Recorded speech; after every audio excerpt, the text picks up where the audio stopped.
Hi, this is lotus computers training and placement services. So మనం previous వీడియోలో జనరల్గా interview questions ఎలా ఉంటాయి, ఎలా ఆన్సర్ చేయాలి అనేది చూసాము. సో ఇప్పుడు స్పెసిఫిక్గా మళ్ళీ నేను కొన్ని క్వశ్చన్స్ ఎక్స్ప్లెయిన్ చేస్తాను. ఇందులో మళ్ళీ చూడండి మీరు ఒకసారి ఈ వీడియోని. సో ఇందులో ఫస్ట్ నేను మీకు ప్రీవియస్ వీడియోలో చెప్పినట్టుగా సెల్ఫ్ ఇంట్రడక్షన్ ఎలా చెప్పాలి అనేది ఎక్స్ప్లెయిన్ చేశాను కదా. సో అది నేను మళ్ళీ ఒకసారి రిపీట్ చేస్తున్నాను. జనరల్గా ఇంటర్వ్యూయర్ ఎలా అడుగుతారు అని అంటే, can you give me yourself introduction or introduce yourself or tell me about yourself అని ఇలా అడుగుతారు. సో అట్లాంటప్పుడు మీరు ఎలా చెప్పాలి అంటే, hi sir, good morning, this is Harika, I'm from Warangal, Telangana. I have completed my graduation from Vagdevi degree and PG college. Then in my family we are of 4 members, my father, my mother, my brother and myself. Then coming to my hobbies are playing indoor games, cooking and whatever the hobbies you have you can mention. Then ఇంకా ఇందులోనే మీరు goal and strength weakness కూడా include చేయండి. So అది ఎలా అంటే, my goal is to create a decent career in a reputed company and I want to reach the best position in company based on my performance and hard work.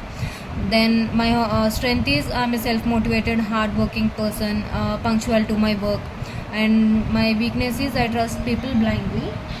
So ఇంకా other than this మీరు ఇంకేమైనా చెప్పాలి అనుకుంటే, I know 3 languages, Telugu, Hindi and English. That's all about me sir, thank you. So ఇలా మీరు self introduction చెప్పొచ్చు. Then వాళ్ళు మిమ్మల్ని జనరల్గా అడిగే క్వశ్చన్ ఏంటి అంటే, ఇన్ ఎనీ ఇంటర్వ్యూ ఫస్ట్ మీరు ఏ ప్రాసెస్కి అయితే అప్లికేషన్ పెట్టారో దాని గురించి అడుగుతారు. So do you know about the process which you have applied for. And ఇక్కడ నేను స్పెసిఫిక్గా కంటెంట్ మోడరేషన్ గురించి, కంటెంట్ రివ్యూ గురించి చెప్తున్నాను. సో వాళ్ళు మిమ్మల్ని అడిగేది ఏంటి అంటే, do you know the process which you have applied for or tell me about what is mean by content review or content management process. So అప్పుడు మీరు ఎలా చెప్పాలి అంటే, yes sir, I know it's a content review or content management process. Content review is nothing but to review the content in the online. We need to check whether the content is good one or bad one.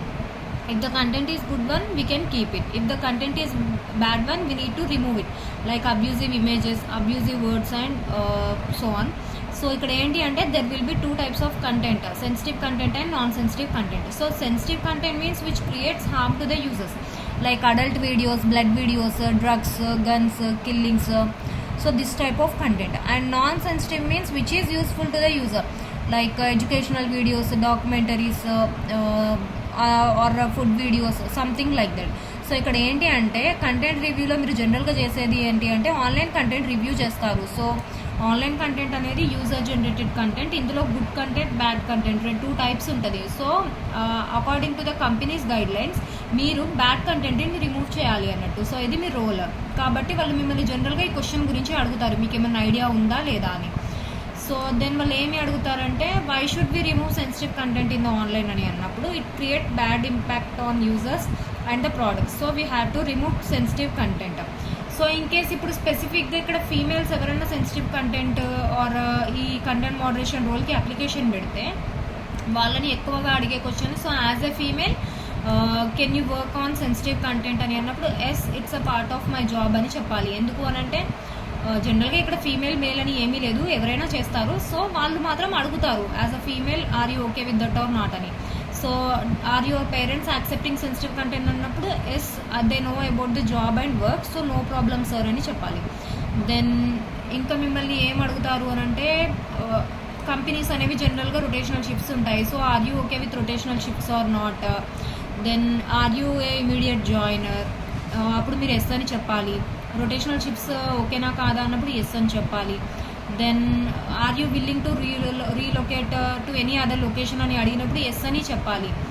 And ఇంకేం అడుగుతారంటే, do you know about the company. So ఇప్పుడు మీరు ఏ కంపెనీకి అయితే application పెడుతున్నారు, for example Genpact, so do you know about Genpact or Wipro, do you know about Wipro. ఇట్లా మీరు ఏ కంపెనీకి అయితే అప్లికేషన్ పెడతారో, do you know about that company అని అడుగుతారు. సో అప్పుడు మనం కంపెనీ గురించి కొంచెం మ్యాటర్ అయితే చూసుకోవాల్సి ఉంటుంది. Yes sir, I know about Genpact, it's one of the top most multinational companies and it provides various services like అని చెప్పి, జనరల్గా జెన్పాక్ట్ ఏమేమి సర్వీసెస్ ఇస్తుంది, సో ఆ మ్యాటర్ అయితే చెప్పాల్సి ఉంటుంది. జనరల్గా ఇది కంపెనీ అనేది మనం దేనికైతే అప్లికేషన్ పెడతామో ఆ కంపెనీ గురించి. సో ఇప్పుడు వాళ్ళు ఇంకేం అడుగుతారు మిమ్మల్ని, why do you want to join this company. So అప్పుడు మీరు ఏం చెప్పాలి అని అంటే, to support my family financially and I want to start my career in one of the top most multinational company and it is the best platform for me to start my career అని చెప్పాలి. Then why should I hire you అని అడుగుతారు. So అక్కడ your company hires people with talent and skills and I think I'm one of those people. If you give me this chance I will definitely prove myself. So ఇంకా మీరు ఇక్కడ ఏమన్నా matter extra add చేస్తే చేయొచ్చు. Then how do you know about this job or who referred you this job. So మీకు జనరల్గా ఏదైనా company interviews attend అయ్యేటప్పుడు ఏదైనా రిఫరెన్స్ ఉందా అని అయితే అడుగుతారు. సో అప్పుడు మీరు ఏ రిఫరెన్స్ ఉంది అని చెప్పకూడదు. As I'm searching for a job I got to know about this from job portal sites like మనకి నౌకరీ, లింక్డ్ఇన్ అయితే ఉంటాయి కదా, అలాంటి వాటి నుండి అప్లికేషన్ పెట్టుకున్నానని చెప్పాలి. ఇన్ కేస్ వాకిన్స్ అయినా కూడా మనకి జనరల్గా తెలుస్తూ ఉంటాయి కదా ఏ కంపెనీస్లో వాకిన్స్ ఉన్నాయి అని చెప్పి. సో నాకు ఇట్లా వాకిన్స్ ఉన్నాయని తెలిసింది, అందుకని నేను అటెండ్ అవ్వడానికి వచ్చాను అన్నట్టుగా చెప్తే సరిపోతుంది. So rotational shifts okay or not అని అన్నప్పుడు yes I'm okay with rotational shifts and week offs. So relocation గురించి అడిగినప్పుడు ఎస్ ఐ కెన్ రీలొకేట్ అనే చెప్పాలి, విల్లింగ్గా ఉన్నట్టే చెప్పాలి. దెన్ ఇంకోటి ఏంటి అని అంటే క్యాబ్ ఫెసిలిటీ. సో కొన్ని కంపెనీస్ మాత్రం టూ వే క్యాబ్ ఇస్తారు, కొన్ని కంపెనీస్ 1 వే క్యాబ్ అండ్ కొన్ని కంపెనీస్లో క్యాబ్ ఫెసిలిటీ అయితే ఉండదు. So there will be only 1 way cab. Can you manage అని అన్నప్పుడు ఎస్ ఐ కెన్ మేనేజ్ అనే చెప్పాలి. Then tell me about your family background in detail అని అడిగినప్పుడు so your father name, your mother name, your brother and ఇంకెవరైనా మీ ఫ్యామిలీలో ఉంటే వాళ్ళందరి గురించి ఎక్స్ప్లెయిన్ చేయాలి అండ్ డీటెయిల్గా వాళ్ళ గురించి చెప్పాలి. సో ఇది కొంచెం లెంతీగా చెప్తే మనకి టైం అనేది ఎక్కువ కన్జ్యూమ్ చేయడానికి ఛాన్స్ ఉంటుంది. అండ్ ఇంకొకటి జనరల్గా ఒక్కొక్కరు ఒక్కొక్క ఎడ్యుకేషనల్ క్వాలిఫికేషన్ తోటి ఉంటారు. సో మనం చూస్ చేసుకునే ఫీల్డ్స్ అనేవి డిఫరెంట్ ఉంటాయి. సో అప్పుడు వాళ్ళు మనల్ని అడిగేది ఏంటి అంటే, for example you have completed